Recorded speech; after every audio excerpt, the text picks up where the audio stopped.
Le Porte-Rune. Écrit et narré par Tom Dervin. Chapitre 16. L'ingénu.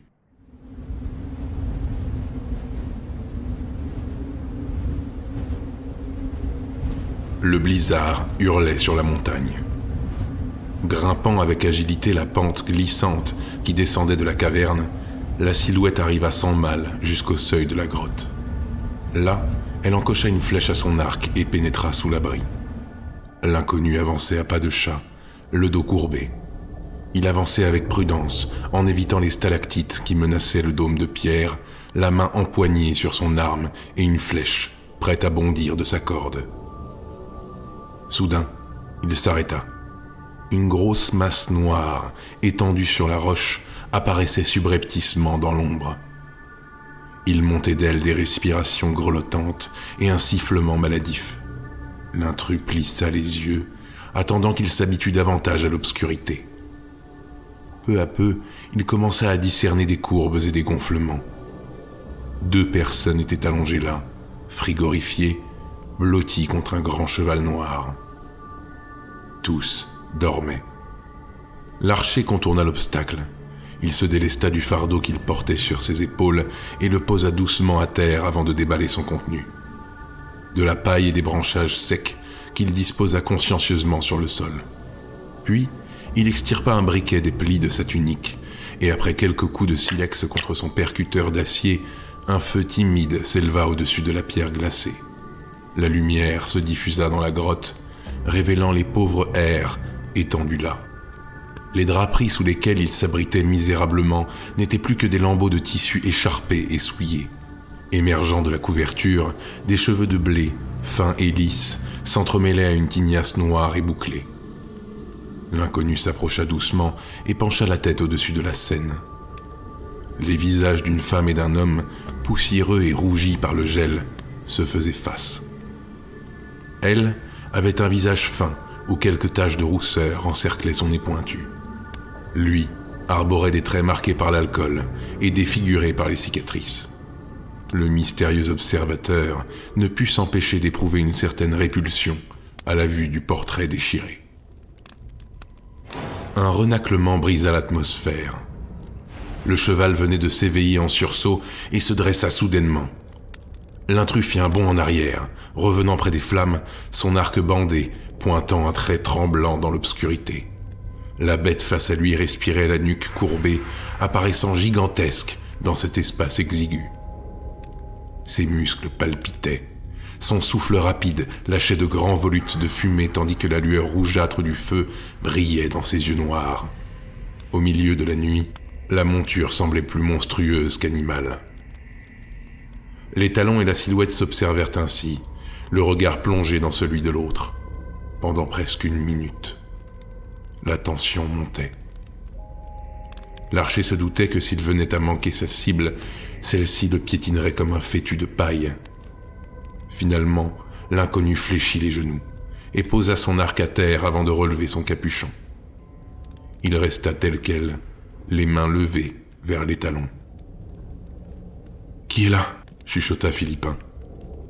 La change-forme se retourna, toujours allongée sur le ventre pour observer l'intrus. À quelques mètres devant elle, une inconnue se tenait de l'autre côté des flammes. C'était une femme, à la peau blanche comme le lait. Une épaisse tresse de cheveux flamboyants lui tombait sur l'épaule. Son visage dur, aux traits carrés, lui donnait une allure garçonne. Elle ne devait pas avoir plus d'une 20aine d'années. « Tu es qui ?» demanda l'archer avec fascination. Philippin n'en croyait pas ses yeux. Un autre être humain se trouvait ici, dans cette caverne avec eux. L'espoir se raviva dans le cœur de la créature. Je m'appelle Philippin, dit-elle en décomposant chaque syllabe, décontenancée. Nous avons besoin d'aide, reprit-elle avec empressement. Mon ami est blessé et malade. Nous n'avons plus rien à boire et presque plus rien à manger. Est-ce que vous pouvez nous aider ? Y a-t-il un refuge dans les environs ? Nous n'avons trouvé que cet abri. Le grand cheval noir semblait s'être calmé. L'inconnu, quant à elle, demeurait en silence.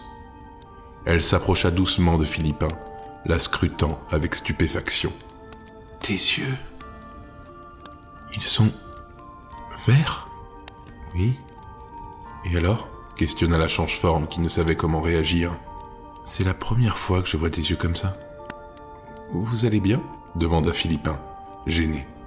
Oui, je suis un peu étonné. Et... contente. Vous m'envoyez ravie, madame, mais pourriez-vous prendre le temps de m'examiner une autre fois, je vous prie? Nous rencontrons ici de sérieux problèmes. L'intruse étouffa un petit ricanement. Tu parles de façon bizarre, jugea-t-elle avec insouciance. Vous allez m'aider, oui ou non? Bien sûr, oui. Je peux t'aider? Mais il faut attendre que la tempête s'arrête. Une fois que la montagne sera plus calme, on pourra sortir d'ici. Philippin se leva avec difficulté. La colère des éléments avait meurtri tout son corps. Elle souffrait jusqu'au tréfonds de ses os. « Attends !» ordonna l'étrangère avant de lui prêter main forte. Elle épaula la change-forme et la soutenut jusqu'au feu. Philippin s'affala près des braises, bénissant la chaleur nouvelle qui lui caressait la peau. « Pourriez-vous, s'il vous plaît, aider mon ami là-bas ?» demanda la change-forme d'une voix faible. « Faites avec douceur, je vous prie. Il est encore plus mal en point que je ne le suis. T'inquiète pas, repose-toi, jolis yeux. »« Je m'appelle Philippin », appuya la créature tout en se contorsionnant sur la roche. « Et vous alors? Comment suis-je censé vous nommer? » « Cheveux rouges ?» L'intéressée ria avec une douceur candide. « Non, » répondit-elle tandis qu'elle soulevait le porte-rune. « Rolande. Je m'appelle Rolande. C'est un nom étrange pour une femme, non ?» Rolande se retourna vers la change-forme, la mine froissée. « Et Philippin, c'est pas étrange comme nom pour une femme ?» La créature laissa couler. Rapidement, ils se retrouvèrent tous autour du feu de camp. Dehors, le blizzard rugissait encore. La change-forme, allongée sur le côté, observait Rolande. Son image se déformait à travers les flammes qui oscillaient devant elle. « Qu'est-ce que vous faites dans ces montagnes ?» finit-elle par demander. « Je chasse », répondit calmement Rolande. « Je traquais du gibier lorsque j'ai vu que la tempête arrivait. Et puis, près du sentier, j'ai trouvé vos traces. J'aurais pu rentrer chez moi, mais je voulais savoir qui était là. C'était fou de tomber sur votre piste. J'avais jamais vu des empreintes comme les vôtres dans ces montagnes. Enfin, à part chez moi. Comment êtes-vous arrivé ici? D'où venez-vous? De Mazègre? Interrogea Philippin. La nouvelle venue leva un sourcil circonspect. Non, j'habite ici, lâcha-t-elle naturellement. Mais je croyais que plus personne ne vivait dans ces montagnes. Que tout le monde était parti. Tout le monde, je ne sais pas, mais moi et les miens, on est toujours là. Les vôtres? Continua Philippin, qui luttait pour garder ses paupières ouvertes. Oui, je vis pas seul ici. On est nombreux dans mon village. Et il est pas si loin que ça d'ailleurs. Mais... et les monstres? La guerre? Comment avez-vous pu survivre ici? La change-forme sentait ses forces la quitter. Nous sommes... protégés, expliqua Rolande avec un air grave. Les créatures de la montagne peuvent rien contre nous. Enfin, tant qu'on reste au village. Ici, c'est pas pareil. Mais t'inquiète pas, Philippin.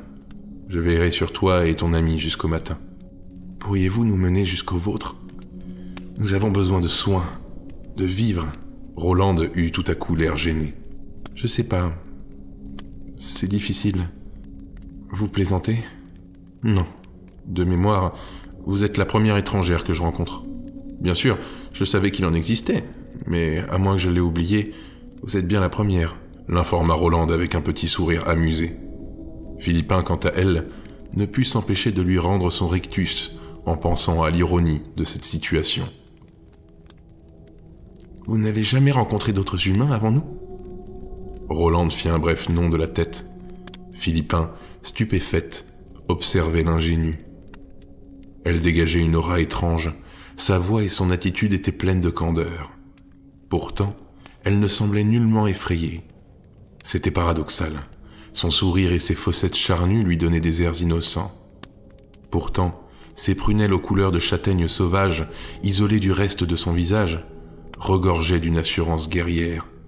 La change-forme, presque intimidée, pencha la tête vers le feu. « Vous savez que votre bois ne durera pas jusqu'au matin, n'est-ce pas ?» Rolande acquiesça avant de se saisir du sac en bandoulière qui lui barrait la poitrine. Philippin ne put ni s'empêcher de remarquer ses poignets, où plusieurs bracelets ornés de talismans étranges brinque-ballaient, ni d'étudier ses mains, calleuses et larges, aux ongles presque longs comme des griffes. Rolande sortit de son sac une fiole de verre remplie d'une mystérieuse poussière ocre. Elle débouchonna le récipient et versa son contenu sur les flammes. Une déflagration monta instantanément. Les flammes se lancèrent à l'assaut du plafond, accompagnées d'une multitude de gerbes crépitantes, explosant dans les airs. Philippin fit un bref mouvement de recul, bouche bée. Aussi vite qu'il avait surgi, le feu était retombé aussitôt. Il semblait revigoré. La poudre orangée, dispersée dans les braises et la cendre, gardait vivace l'éclat ignescent. « J'en ai peut-être mis un peu trop », s'excusa Rolande, confuse. « C'était de la magie ?» demanda Philippin, sidéré. « Moi aussi, je croyais au début, mais en fait, c'est de l'alchimie, » annonça-t-elle avec un air faussement savant. La change-forme était perdue. Elle se demandait si elle était éveillée, si elle rêvait ou même si elle n'était pas simplement en train d'halluciner la présence de Rolande. Malgré sa volonté, ses paupières se firent de plus en plus lourdes. Elle n'était pas certaine d'accorder sa confiance à la jeune femme qui venait d'arriver, mais peu importe.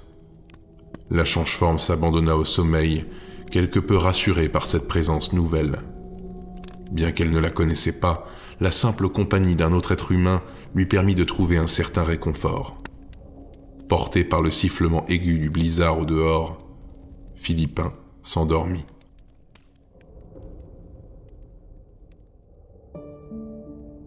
La change-forme fut réveillée quelques heures plus tard par le bruit des bottes de Rolande qui étouffaient les restes du feu.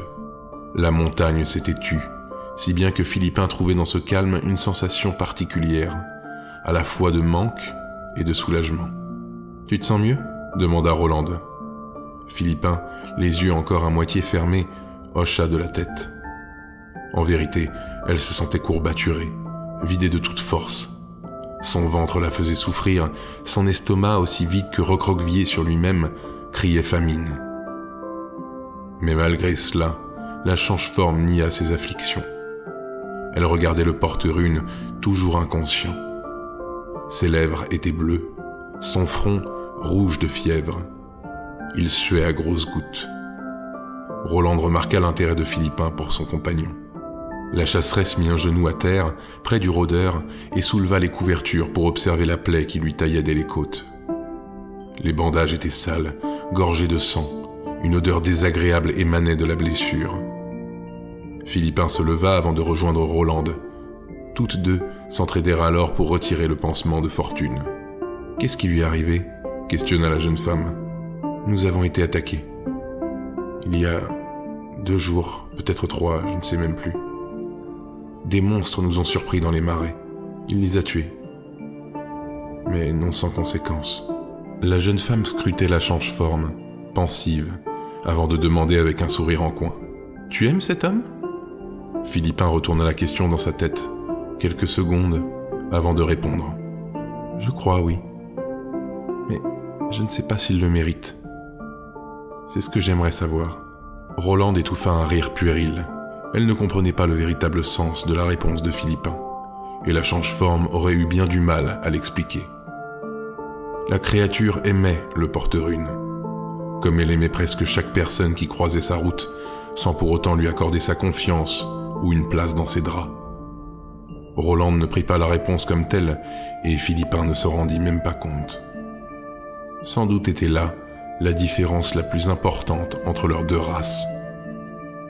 Subitement, la montagnarde ravala son sourire. « Merde !» lâcha-t-elle en constatant la blessure du vagabond.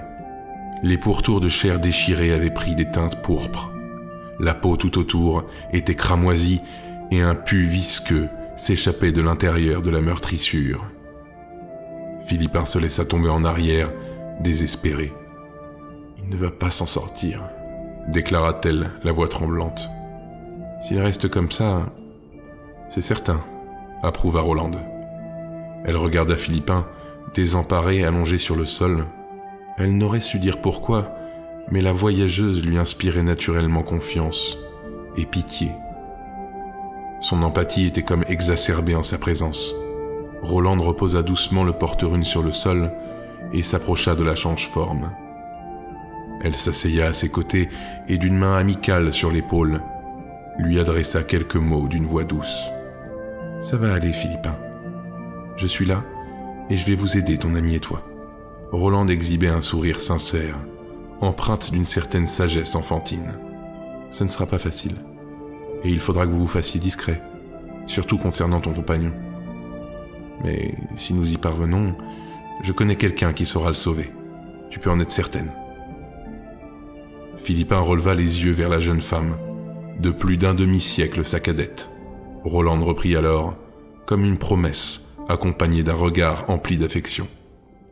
« Je vous emmène chez moi.